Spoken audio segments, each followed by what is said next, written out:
सत्संगत जी, प्यार से कहना धन्यकार जी। आज 2 महीने के बाद इस रूप में आप सबके बीच ये सत्संग करने का मौका, और जहाँ भी विदेश में ये सत्संग हुई, हर दिन हुई, और वही भाव संतों के वहाँ भी कि ये जीवन इस निराकार के आश्रय, इसके एहसास में ही बिताया जाए। वही जो संतों ने हमेशा समझाया, ये वहाँ भी बात, ये यहाँ भी, क्योंकि ये सच, ये निराकार, ये परमात्मा कोई समय का या जगह का मोहताज नहीं है। ये हर समय की कायम दायम सच्चाई है। और कैसे फिर हर समय ये पल जीवन के जो हर कोई जी रहा है, उसमें क्या कर रहा है, किस तरह ये जीवन तो अपने रफ्तार से आगे बढ़ती जा रही है, और इन पलों में क्या क्या करना है, क्या नहीं, ये ब्रह्म ज्ञान द्वारा सूझी तो मिल ही गई है, विवेक आ गया है। पर ये किस तरह समय का फिर भी एक इस्तेमाल हो रहा है, वो हर एक के ऊपर, और कैसे इसमें बेहतरी की जा सकती है। कैसे एक उदाहरण दे के दासी बात समझाएगी कि एक सपने में अगर कोई चीज़ आ जाती है ख्याल में, और उठते हैं और एहसास होता है कि ये वो सच्चाई तो नहीं थी, ये तो कुछ और ही था। चाहे उस समय जब वो सपना आ रहा होता है, वो बहुत ही रियल, बहुत ही एक असली लग रही होती है, वो ही वास्तविकता लग रही होती है। पर ये आँख खुलने के बाद समझ आता है कि वो सच नहीं था। ऐसे ही ये जीवन भी, ये हर पल जो बीत रहे हैं, ये रूप बदल रहे हैं, ये हमेशा के लिए रहने वाले नहीं हैं। ये एक शायर ने भी जैसे कहा, ये जो बीत रहा है वक्त नहीं है, ये जिंदगी है।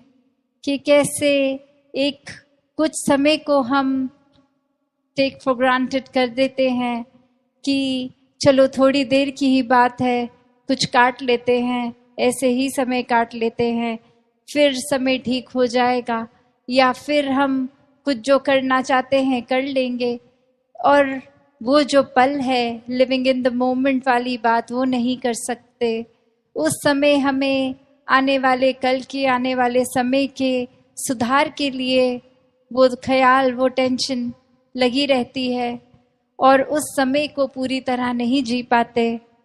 तो बात वही कि ये निराकार ने तो हर पल ही बेहतरीन बनाया है, तो हमें उस समय वो पल अच्छे क्यों नहीं लग रहे, कमी किस में है, वो हमें अपने अंदर झांक के देखना है।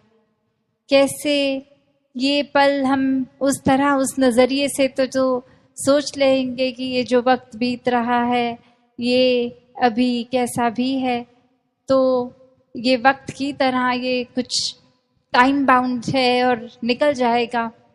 पर ये माइंडसेट ऐसा ही रखेंगे तो ये जीवन ही बीत जाएगा, और फिर ये पछतावा हाथ कि ये समय था तो क्या किया, ये शिकवे किए, ये फोकस इस तरफ रखा कि चीज़ें मेरे मुताबिक ठीक हो जाएं, और जिस तरह, जिस रूप में इस निराकार ने दिया, वो उस तरह को एक पूजनीय समय की तरह नहीं लिया गया, वो वैल्यू नहीं कही गई उस समय की, उस परिस्थिति की।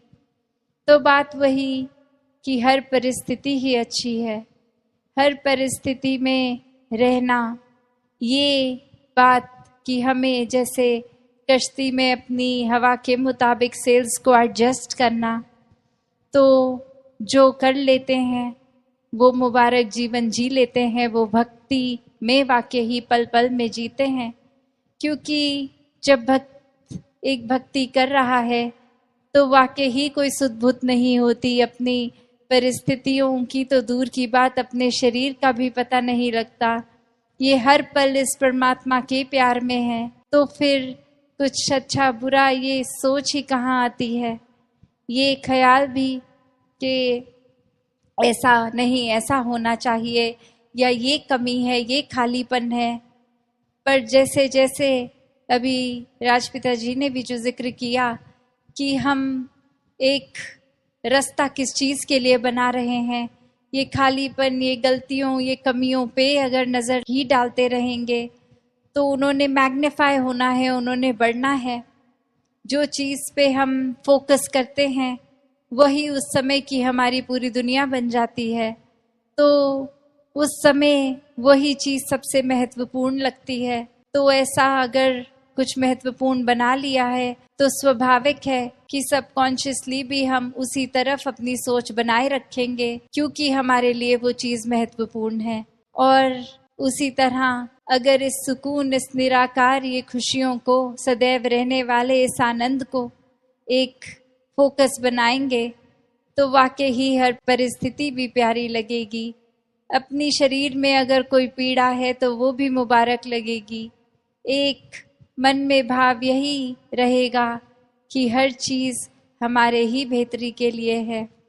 एक एफर्ट्स तो जीवन में करते ही रहने हैं, पर ये परिस्थितियों को दिल नहीं कोसेगा, ये समय को, ये वक्त को, ये जिंदगी को मन नहीं कोसेगा।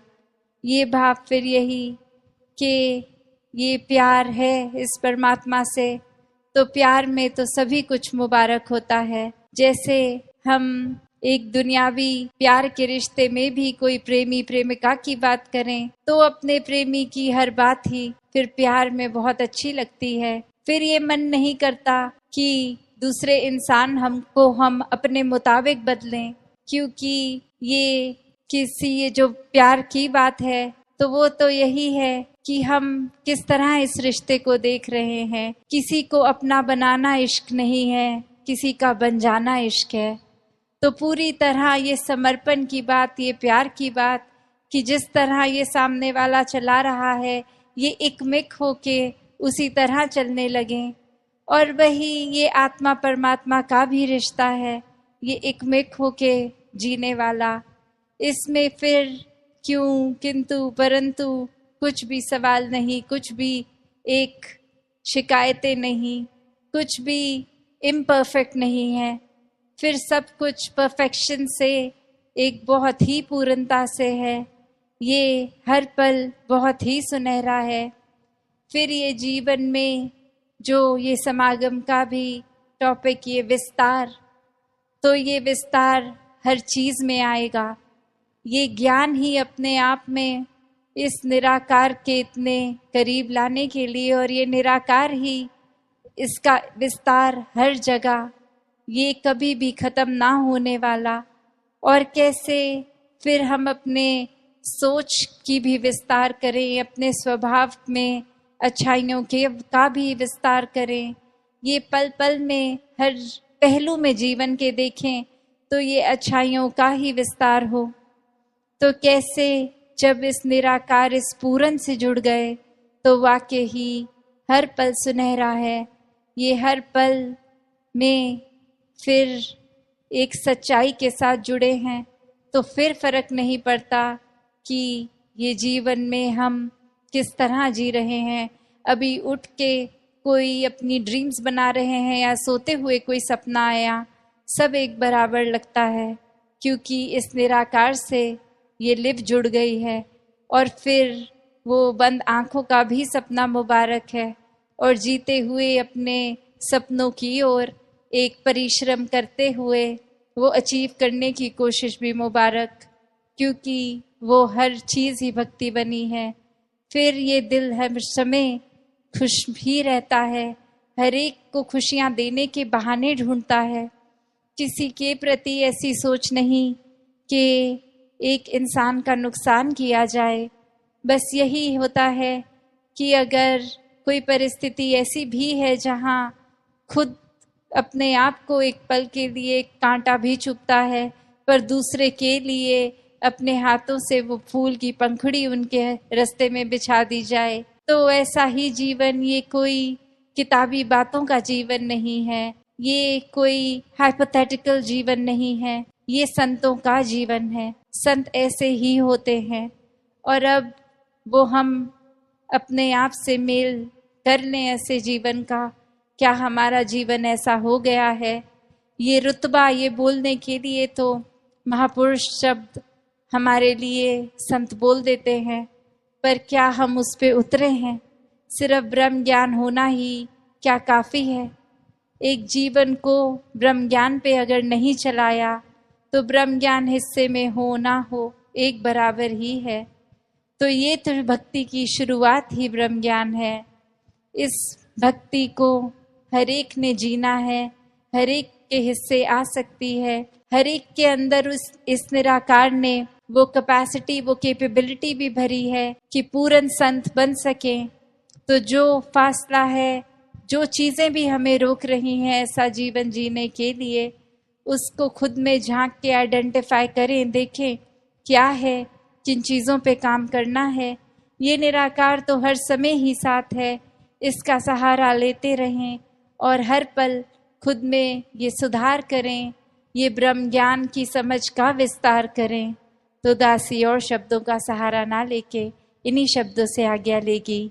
साथ संगत जी, धन निरंकार जी।